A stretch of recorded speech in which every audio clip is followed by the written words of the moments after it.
نبی، لوگ تم سے پوچھتے ہیں کہ وہ اللہ کی راہ میں کیا مال خرچ کیا کریں۔ کہہ دو جو کچھ مال تم خرچ کرو تو ماں باپ اور عزیز رشتہ داروں اور یتیموں اور محتاجوں اور مسافروں پر خرچ کیا کرو، یہ سب حقدار ہے۔ اور جو تم نیک کام کرتے ہو تو وہ سب اللہ کو خوب معلوم ہے۔ اللہ کے راستے میں لڑنا تم پر فرض کر دیا گیا ہے۔ وہ تم کو گران تو گزرے گا، مگر عجب نہیں کہ ایک چیز تم کو بری لگے اور وہ تمہارے حق میں اچھی ہو، اور یہ بھی عجب نہیں کہ ایک چیز کو تم محبوب رکھتے ہو مگر وہ مضر ہو، اور اللہ جانتا ہے تم نہیں جانتے۔ اے نبی صلی اللہ علیہ وآلہ وسلم، تم سے لوگ دریافت کرتے ہیں کہ مقدس مہینوں میں لڑنا کیسے ہے۔ کہہ دو کہ ان مہینوں میں لڑنا بڑا گناہ ہے، اور خدا کے راہ سے روکنا اور اللہ کے ساتھ کفر کرنا اور مسجد حرام سے روکنا اور اہل مسجد حرام کو وہاں سے نکالنا،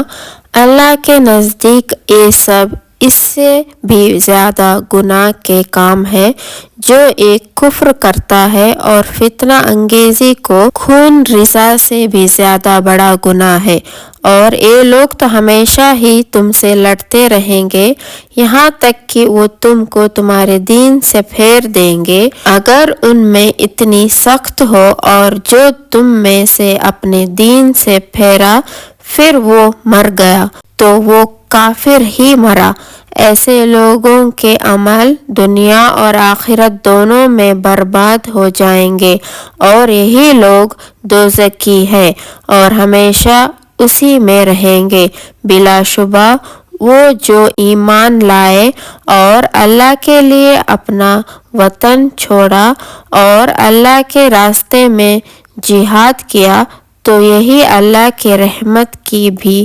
امیدوار ہے، اور اللہ تو ہے ہی بہت بخشنے والا اور بڑا ہی رحم والا۔ اے نبی صلی اللہ علیہ وآلہ وسلم، یہ تم سے شراب اور جوے کی نسبت دریافت کرتے ہیں۔ کہہ دو کہ ان میں نقصان بہت بڑے ہیں اور لوگوں کے لیے کچھ فائدے بھی ہیں، لیکن نقصانات ان سے کہیں زیادہ ہیں اور بڑے بھی۔ اور دریافت کرتے ہیں کہ اللہ کی راہ میں کیا خرچ کریں۔ کہہ دو کہ جو ضرورت سے زیادہ ہو وہ خرچ کرے۔ اسی طرح اللہ اپنے احکام صاف صاف بیان فرماتا ہے تاکہ تم سوچو، دنیا اور آخرت کی باتوں میں غور کیا کرو۔ اور وہ تم سے یتیموں کی نسبت بھی دریافت کرتے ہیں۔ کہہ دو کہ ان کے ساتھ اچھا سلوک کرو، اگر ان سے مل جل کر رہو تو وہ تمہارے بھائی ہیں، اور اللہ تو یہ بات خوب جانتا ہے کہ خرابی کرنے والا کون ہے اور درست کرنے والا کون ہے، اور اگر اللہ چاہتا تو تم کو تکلیف میں ڈال دیتا۔ بلا شبہ اللہ تو زبردست غالب اور بڑی حکمت والا ہے۔ اے مومنو، تم مشرک عورتوں سے نکاح نہ کرنا جب تک وہ ایمان نہ لائے۔ مشرک عورتوں سے تو کنیز مومن بہتر ہے، خواہ مشرکہ کتنی ہی بھلی لگے۔ اسی طرح مشرک مرد جب تک مومن نہ ہو تو مومن عورتوں سے ان کا نکاح مت کیا کرو، اور مومن غلام بہتر ہے مشرک مرد سے، خواہ وہ تم کو کتنا ہی اچھا لگے، کیونکہ مشرک دوزخ کے طرف بلاتے ہیں اور اللہ اپنی مہربانی سے جنت اور بخشش کی طرف بلاتا ہے، اور اپنے حکم کھول کر صاف صاف بیان کرتا ہے تاکہ وہ نصیحت حاصل کریں۔ اور وہ حیض کے بارے میں بھی دریافت کرتے ہیں تو کہہ دو کہ وہ ایک گندی چیز ہے، تو حیض کے دنوں میں تم عورتوں سے الگ رہو اور ان کے قریب نہ جاؤ جب تک وہ پاک نہ ہو جائے، پھر جب وہ اچھی طرح پاک ہو جائے تو ان کے پاس جاؤ جس جگہ سے اللہ نے تم کو حکم دیا ہے، بلا شبہ اللہ توبہ کرنے والوں اور پاک صاف رہنے والوں کو اپنا محبوب رکھتا ہے۔ تمہاری عورتیں تمہاری کھیتیاں ہیں، سو جس طرح چاہو اپنی کھیتیوں میں جاؤ اور اپنے لیے نیک عمل آگے بھیج دو اور اللہ سے ڈرتے رہو اور جان لو کہ تم اللہ سے ملاقات ضرور کرو گے۔ اے نبی صلی اللہ علیہ وآلہ وسلم، مومن کو ایک خوشخبری سنا دو اور تم اللہ کے نام کو اپنی قسموں کے لیے نشانہ نہ بنایا کرو کہ نیک سلوک کرنا، پرہیز کرنا اور لوگوں میں صلح کرنا جیسے کاموں کے لیے قسم کھا کر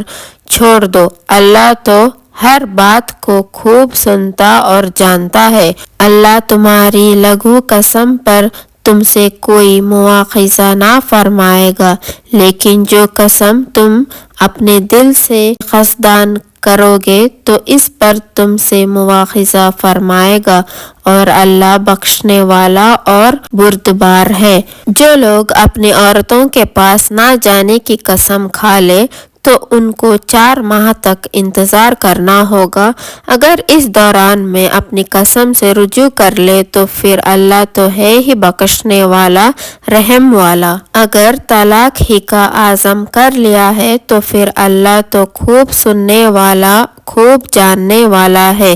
طلاق والی عورتیں 3 حیض تک اپنے آپ کو روک رکھیں، اور یہ جائز نہیں ہے کہ ان کے لیے کہ اس کو چھپائیں جو اللہ نے ان کے پیٹوں میں پیدا کیا ہے۔ اگر وہ عورتیں اللہ پر اور یوم آخرت پر پورا یقین رکھتی ہیں اور اگر اس مدت میں ان کے شوہر پھر موافقت چاہے تو ان کا حق زیادہ ہے کہ وہ ان کو اپنی جوزیات میں لے لیں، اور دستور کے موافق عورتوں کا حق وہی ہے جو مردوں کا عورتوں پر ہے۔ البتہ مردوں کو عورتوں پر فضیلت ہے، اور اللہ تو ہے ہی بڑا زبردست غالب اور بڑی حکمت والا۔ طلاق صرف 2 بار ہے، پھر یا عورتوں کو باتاریکی شائستہ نکاح میں رہنے دینا ہے یا نیکی کے ساتھ خوشی خوشی رخصت کر دینا ہے، اور یہ جائز نہیں ہے کہ جو مہر تم دے چکے ہو اس میں سے کچھ واپس لے لو، مگر ایک ہی دونوں کو اندیشہ ہے کہ وہ اللہ کی حدود پر قائم نہیں رہیں گے۔ اگر تم کو یہ اندیشہ ہو کہ وہ دونوں اللہ کے حدود پر قائم نہیں رہیں گے تو عورت اپنے شوہر سے رہائی پانے کے بدلے میں کچھ دے دے تو دونوں پر کچھ گناہ نہیں، یہ اللہ کی حدود ہے تو ان سے کہیں باہر نہ نکلنا، اور جو اللہ کی ان حدود سے باہر نکلے گا ایسے ہی لوگ ظالم ہوں گے۔ پھر اگر شوہر تیسری طلاق بھی دے دے تو پھر اس کے بعد پہلی شوہر کو جائز نہیں ہے کہ اس عورت سے نکاح کرے جب تک یہ عورت کسی دوسرے مرد سے نکاح نہ کر لے، البتہ اگر دوسرا شوہر اس کو طلاق دے دے اور عورت اور پہلا شوہر ایک دوسرے کی طرف رجوع کر لے تو ان پر کوئی گناہ نہیں ہے، اگر دونوں یقین کریں کہ اللہ کی حدود پر قائم رہیں گے اور یہ اللہ کی حدیں ہیں۔ وہ ان کو لوگوں کے لیے بیان فرماتا ہے جو علم رکھتے ہیں۔ اور جب تم اپنی عورتوں کو رجوع کے قابل طلاق دے چکے اور ان کی مدت کی دن بھی ختم ہونے کے قریب پہنچ جائے تو ان کو حسن سلوک سے اپنے نکاح میں رہنے دو یا باتاریکی شائستہ رخصت کر دو، اور اس نیت سے اپنے نکاح میں نہ رکھو کہ ان کو تکلیف دو اور کوئی زیادتی کرو، اور جو ایسا کرے گا وہ اپنا ہی نقصان کرے گا۔ اور اللہ کے احکام کو ہنسی اور کھیل نہ بناؤ، اور اللہ نے جو نعمت تم کو دی ہے ان کو یاد کرتے رہو، اور نیز جو تم پر کتاب اور دنیائی کی باتیں نازل کی ہے ان کو یاد رکھو اور عمل کرو، جن کے ذریعے سے ہم تم کو نصیحت فرماتے ہیں، اور اللہ سے ڈرتے رہو، اور یہ جان لو کہ اللہ ہر چیز کا پورا علم رکھتا ہے۔